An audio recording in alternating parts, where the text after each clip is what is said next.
Galing naman, bata pa, inahasa na. Para na rin sa ating pag-aaruga sa ating mga anak. Bata pa, inalalayan na natin ang ating magandang pag-uugali, magandang asal para sa kanilang paglaki ay ito ay madadala nila. So tulad ngayon, no? Ang hobby ng kanilang magulang ay pag-golf. So tinuturo habang maaga pa ay tinuturuan na ang bata para kapag siya ay mahasa at masanay na at ito ay magiging makasanayan niya, no? So yan, maglalaro na siya hanggang sa kanyang paglaki unti-unti, no?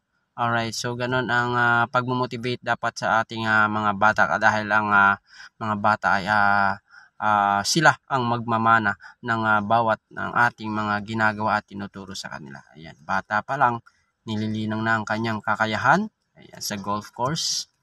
So, ibig sabihin, ang kanyang magulang ay mahilig sa pag-golf. Ayan, batang-bata pa para sa lahat ng mga bata na mahilig sa sport, lilinangin na natin habang sila ay bata pa.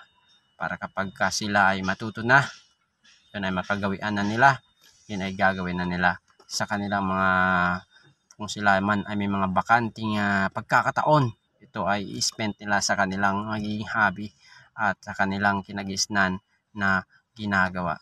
Ayan, tingnan nyo naman ilang taon pa lang yan, nag-golf na. Ayan, mga bola na kanyang pinalo. Ayan. Driving range. Kapag isang way lang yan mga guys. Driving range yan ang tawag sa golf course. Yan.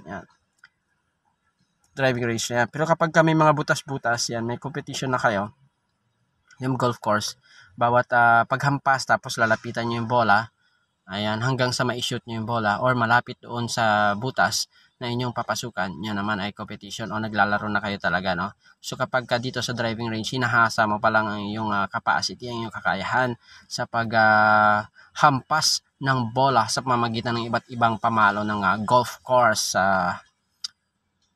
sa may golf club. Have a good day everyone. Linangin natin habang maaga pa ang ating mga bata para ito ipamana ang ating mga gustong ihahatid sa kanyang paglaki, pagtanda at sa kanyang magiging gusto sa kanyang buhay.